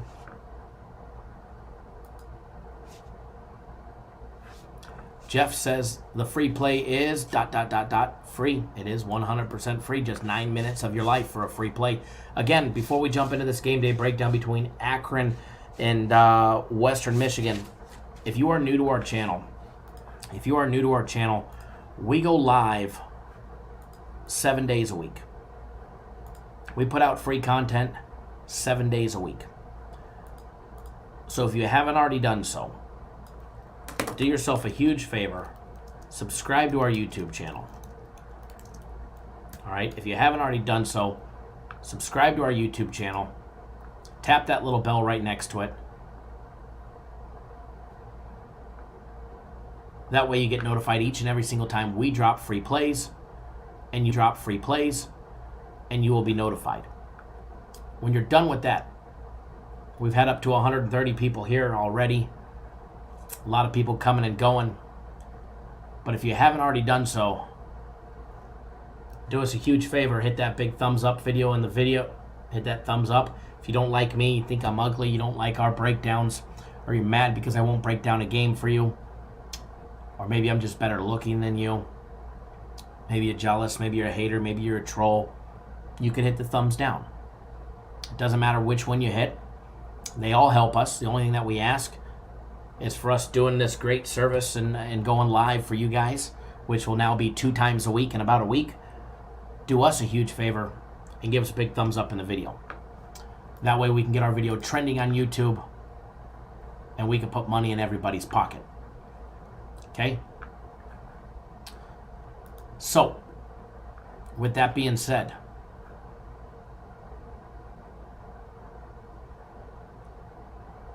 let's get this next game day breakdown.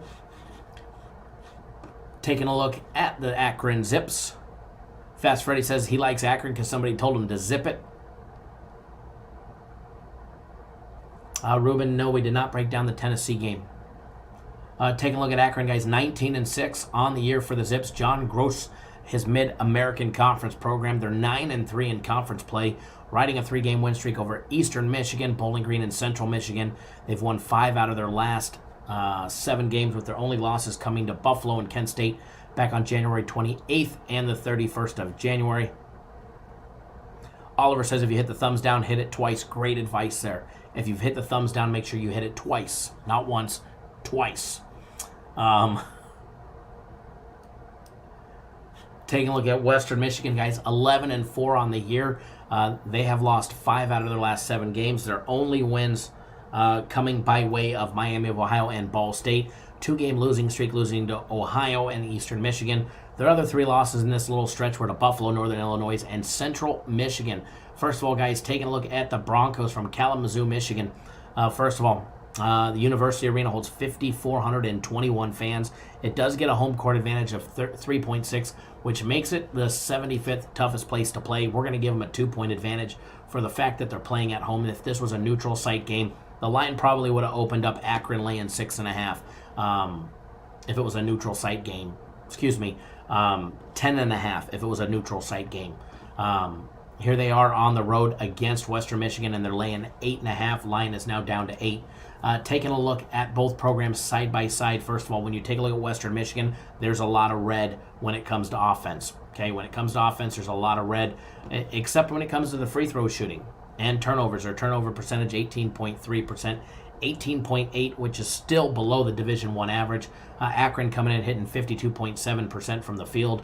The 13th best 3-ball shooting team in Division I, the Akron Zips, converting 38.2%. They are the number 1 3-ball shooting team in the Mid-American Conference, guys, and they convert a big number in conference play, 39.6%. They are number 1 in every single offensive category in their division, converting 51.9% of all their 2-point plays, every jump shot, layup, and dunk. Number 1 in their division, or their conference, excuse me. Thank you, Henry. I'll fix that frozen screen. Frozen. When it comes to free throw shooting, they're right free throw shooting team in all of rebounds is where they lack. The Western Michigan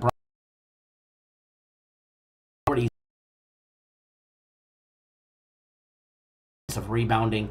They convert just 31.8% from 3-point range. However, that number is up just below 36% in conference play.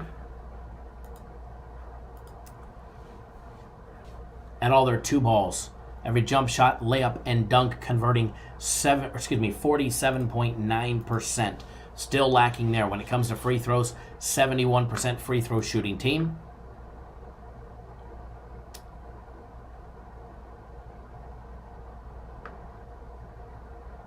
Reading through some of these comments. Jeff says hitting it twice means double don't like it, and it counts twice, only for the dislike category. Yes, taking a look at both programs. First of all, 2-foul participation. There is an advantage for Western Michigan, as Akron's in it 31% of the time, 19.1% for Western Michigan. Height advantage, there's about an inch height advantage, almost full inch height advantage for the players coming out of Akron. Akron going to the bench for 24% of their total minutes played, by bench personnel, just under 33% for Western Michigan. Point distribution, Akron relying on that 3-ball, living and dying by that 3-ball. If they are cold, look out. If they are hot, look out even more.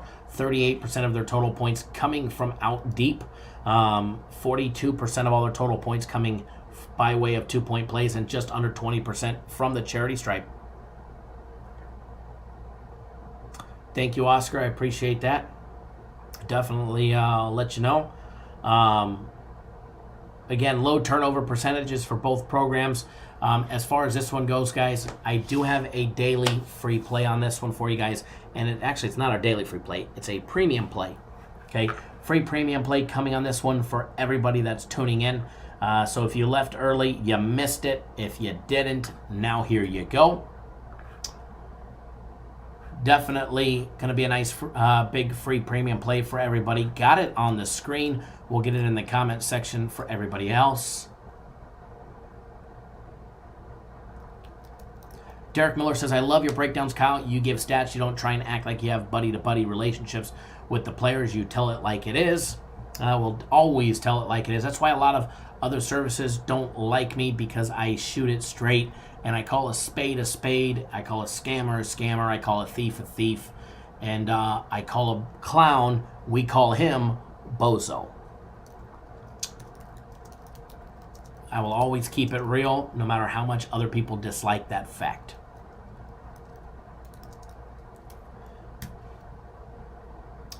Free premium play in the comment section. Akron laying 8. Akron laying 8. Hammer it, pound it, as Ruben just said. Brandon Bell said bozo. You guys like that? We call bozo exactly.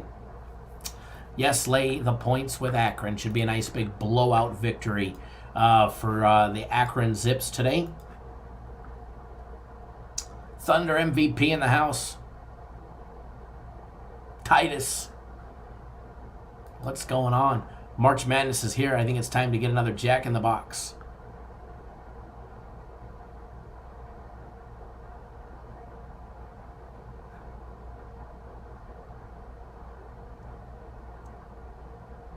All right, so again, if you're new to our YouTube channel, take 1 second out of your day. 1 second out of your day, hit that subscribe button. Subscribe to our YouTube channel. Subscribe to our YouTube channel. Tap that little bell right next to it. That way you get notified every single time we drop videos. You'll be notified. Give us a big thumbs up. Let us know you appreciate all the hard work, and we'll keep it going for you guys. Don't forget, we go live 7 days a week, Monday through Friday, noon Eastern, 9 Pacific. We'll be live again tomorrow at noon Eastern, 9 Pacific. Again, I don't know the exact date that we'll be starting the 2-time-a-day live shows, but it's looking like not this weekend, but close to next weekend, the end of the month. Maybe we'll start it on Leap Day, the 29th, or maybe we'll start it on Friday, you never know, or Thursday. One way or another, we're going to be starting our 2-time-a-day live shows for you guys, which all that's going to do is give you guys more breakdowns. All right, that will give you guys more opportunities for more breakdowns. So, I mean, there's not a lot of games on the board, but, I mean, we went through the Nevada game, Purdue and Wisconsin, the Bryant-Merrimack game, the Arkansas-Florida game, and we already did the Nevada, and the Akron and Western Michigan game. So what is that? 1, 2, 3, 4, 5 breakdowns.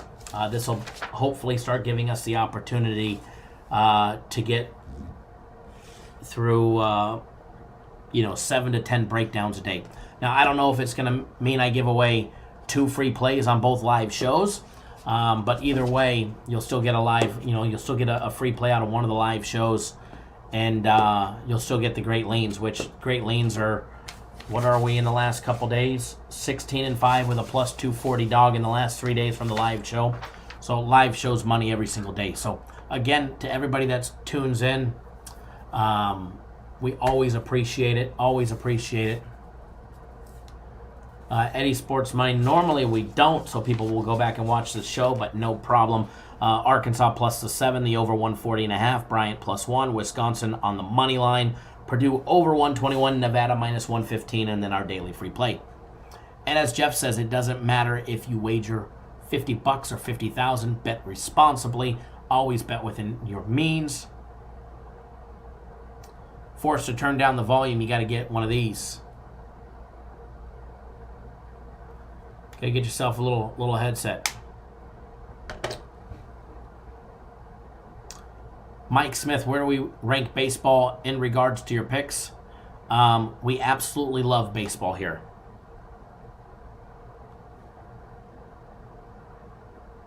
We absolutely love baseball.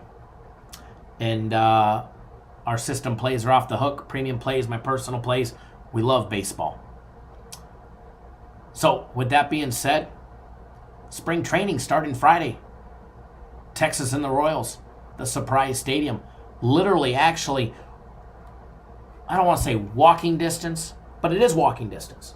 I could walk from it from our Arizona office. So, Jerry, if you're watching,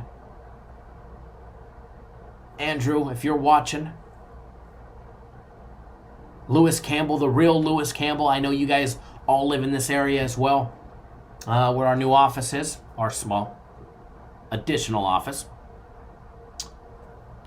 You have a bald head. Wow. You have 2 eyes, or at least one.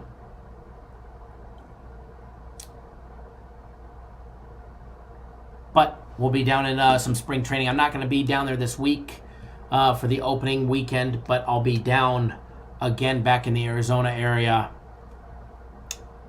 later next week as well.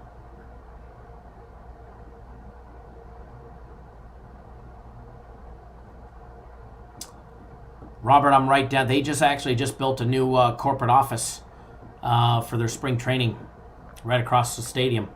I'll take some pictures before the live show tomorrow and post them on Twitter. Terry Best says, Kyle, you were the man. I appreciate that. Randy C says, Kyle, you're a godsend, bro. I really mean it. My pleasure. Terry, thank you for the nice comments that you sent me on Twitter as well. I do appreciate it.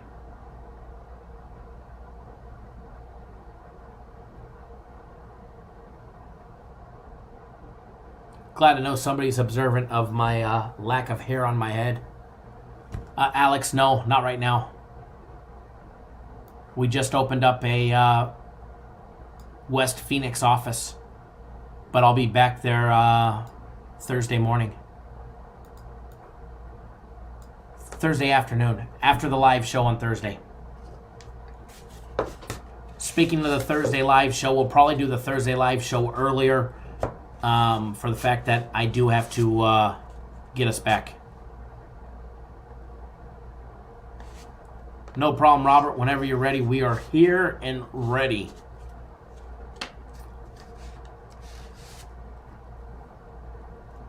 Alex, you're flying into Phoenix on Friday. Well, make sure you're out there for the March 17th, or in Vegas from March 17th to the 21st-ish, 22nd, for March Madness. We'll do something. And then, but I'll be in Phoenix quite a bit. Coming up, so. You'll be at the State Farm Stadium Saturday. Very nice. Very nice.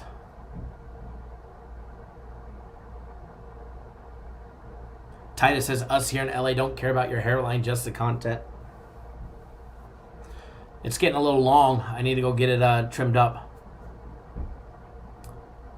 Yeah, Shane, we definitely broke down quite a few games today, and we'll do it again tomorrow. All right, guys and gals, everybody that tuned in, thank you.